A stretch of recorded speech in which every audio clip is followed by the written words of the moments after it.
Assalamualaikum warahmatullahi wabarakatuh. Perkenalkan, nama saya Parif, mahasiswa pendidikan akuntansi kelas B, angkatan 2018, Fakultas Ekonomi Universitas Negeri Makassar.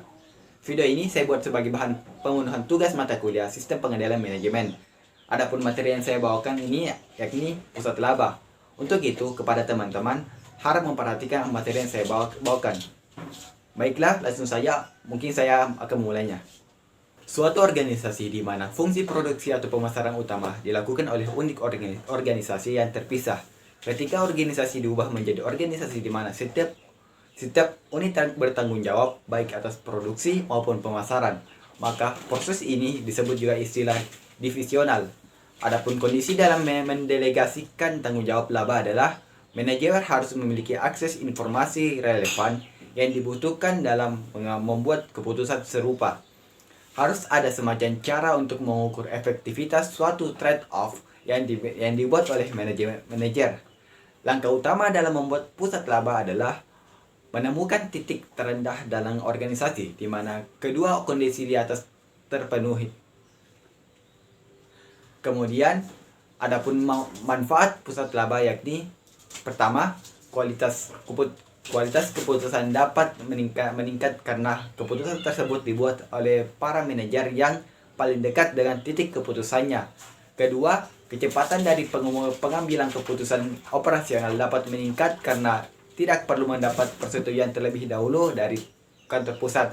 Ketiga, manajemen kantor pusat bebas dari pengambilan keputusan harian sehingga dapat berkontribusi pada hal yang lebih luas.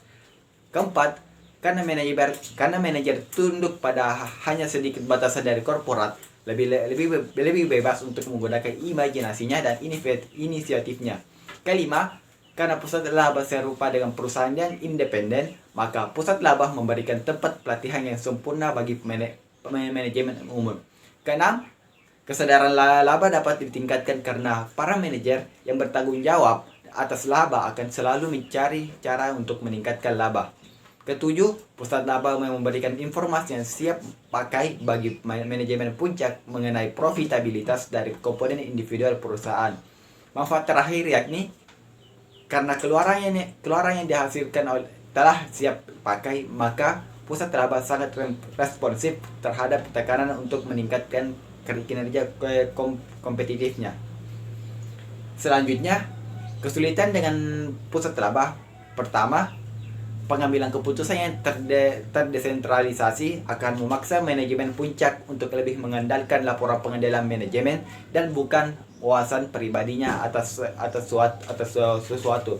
Kedua, jika manajemen ke kantor pusat lebih mampu dan memiliki informasi yang lebih baik daripada manajer pusat laba pada umumnya, maka kualitas keputusan yang diambil pada tingkat unit akan berkurang. Keempat, perselisihan yang dapat meningkat karena adanya argumen mengenai harga transfer yang sesuai, pengalokasian biaya umum yang tepat dan kredit untuk pendapatan yang sebelumnya dihasilkan secara bersama-sama oleh dua atau lebih unit bisnis. Terakhir, unit-unit organisasi yang pernah bekerja sama sebagai unit fungsional akan saling berkompetensi satu sama lain.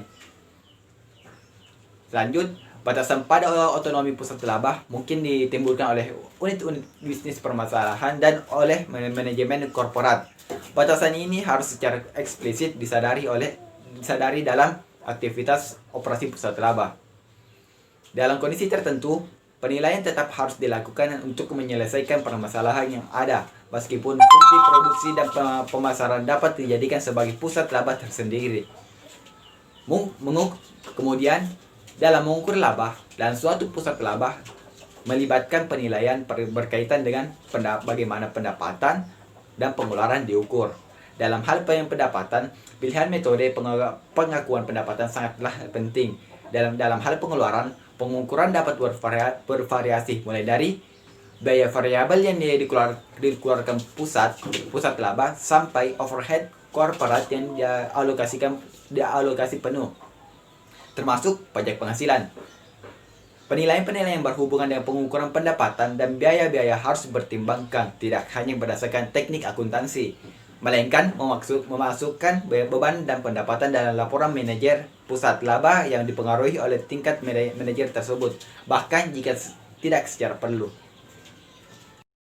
Baiklah, mungkin itu tadi materi yang hanya saya bawakan. Lebih dan kurangnya mohon dimaafkan. Terima kasih. Assalamualaikum warahmatullahi wabarakatuh.